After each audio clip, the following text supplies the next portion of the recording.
যে general election 1 বছর আগে হয়েছে সেখানে যদি ভোটার লিস্টে গড়মিল থাকে আর ফেক ভোটার থাকে এবং সত্যি বাংলাদেশি থাকে, সেই ভোটার লিস্টের বেসিসে যারা নির্বাচিত হয়েছে সবার পদত্যাগ করা উচিত, এবং তারা যদি পদত্যাগ করে তাহলে প্রধানমন্ত্রীর পদত্যাগ করা উচিত।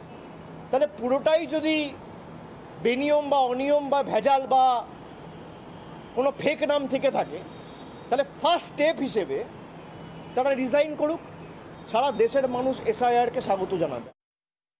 অভিষেক বন্দ্যোপাধ্যায়ের কথা আপনারা শুনলেন। এবার আপনারা একেবারে বাংলার থেকে অনেক দূরে পলিটিক্স করে একজনের কথা শুনুন, একই লাইনে, সেম লাইনে।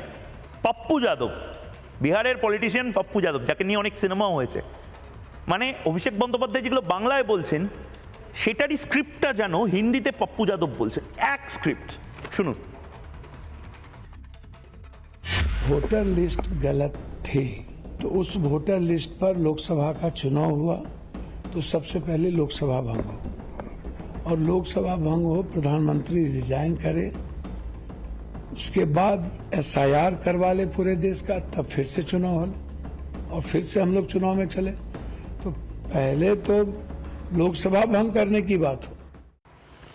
এবং ঠিক সেই জায়গাতে সন্দেহটা হচ্ছে, কোনো একটা স্ক্রিপ্ট, কোনো একটা দস্তাবেজ, যে দস্তাবেজটা প্রত্যেককে দেওয়া হয়েছে এবং সেই দস্তাবেজ মোতাবেক যেন কাজ করতে হবে। মানে আজ শনিবার, কাল রবিবার, পরশু সোমবার, ইত্যাদি ইত্যাদি করে তোমাকে এই এই জিনিস করতে হবে। ওই প্যাক বা আইপ্যাক বলে একটি কোম্পানি আছে না, কল্যাণ বন্দ্যোপাধ্যায় থেকে শুরু করে বিভিন্ন তৃণমূলের নেতারাই বলেছেন যে সকালবেলা উঠে কোন পাঞ্জাবি পড়তে হবে সেটাও তারা ঠিক করে দেয়। এখানেও যেন কোনো এক বিদেশি শক্তি আছে যারা বলে দিচ্ছে যে আজকে তোমাদের কৃষকদেরকে খেপাতে হবে, আজকে তোমাদেরকে লোক খেপাতে হবে এসআইআর নিয়ে, কালকে তোমাকে ওয়াকফ নিয়ে ট্রেন বাস জ্বলছে এরকম একটা সৃষ্টি করতে হবে গোটা দেশ জুড়ে। আন্তর্জাতিক মিডিয়া আসবে, সেই সময় তোমাকে বলতে হবে যে দেখো আমাদের ভারতবর্ষে নির্বাচনটাই কতটা ফ্লড, অর্থাৎ নির্বাচন হয় না, আমাদের দেশে শুধু রিগিং হয়, আমাদের দেশের ইভিএম গুলোতে চিপ বসানো, সেই ইভিএম গুলোতে সমস্যা আছে, আমাদের দেশে ব্যালট বক্সগুলো নরেন্দ্র মোদী সমস্ত চুরি করে নেয়, আমাদের দেশের ইলেকশন কমিশন আসলে বিজেপির দপ্তর থেকে চলে, ইত্যাদি ইত্যাদি ইত্যাদি ইত্যাদি।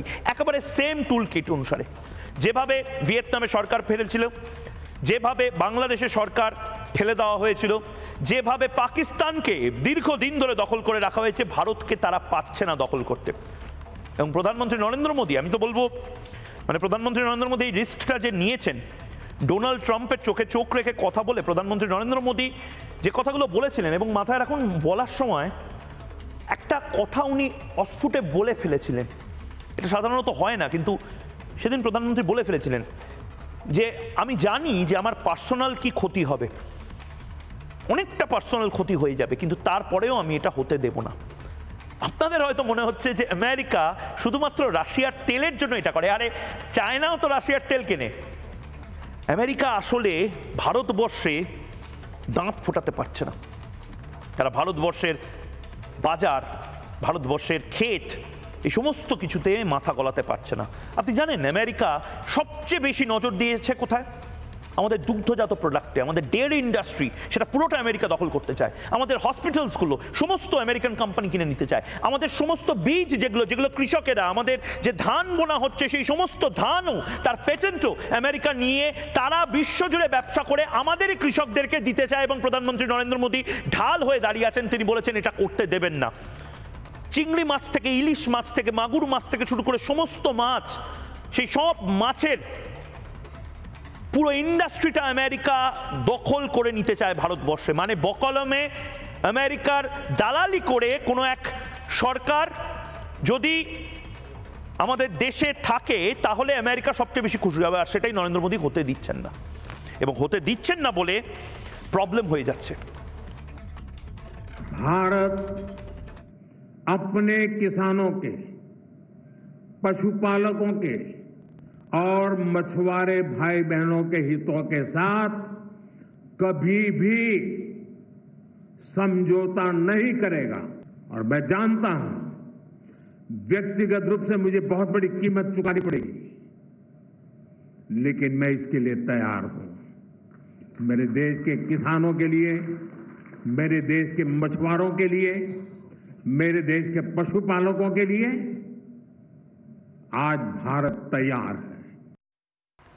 এবং ঠিক সেই জায়গা থেকে ময়ূকের প্রথম প্রশ্ন, এবং সেই প্রশ্নের পরে আমি সরাসরি চলে যাব আমার অতিথিদের কাছে। প্রথম প্রশ্ন ময়ূকের, এই মুহূর্তে এবার বাংলাদেশ কায়দায় অভ্যুত্থান চাইছে বিরোধীরা, এবার বাংলাদেশ কায়দায় অভ্যুত্থান চাইছে বিরোধীরা, একটা কু করার চেষ্টা করছে, একটা ক্রাইসিস তৈরি করার চেষ্টা করছে, যেখানে বারবার তারা চেষ্টা করছে, বারবার তারা বলছে সরকারটাকে ফেলে দিতে, সরকার ভেঙে যাক, কোল্যাপস করে যাক, ডিসলভ করে যাক লোকসভা। যারা এই মুহূর্তে রয়েছেন, নানা ধরনের কন্টেন্ট দেখার জন্য লাইক করুন, শেয়ার করুন আমাদের ফেসবুক পেজ, সাবস্ক্রাইব করুন আমাদের ইউটিউব চ্যানেল, পাশাপাশি অন্যান্য ব্রেকিং নিউজের জন্য অবশ্যই চোখ রাখুন রিপাবলিক বাংলায়।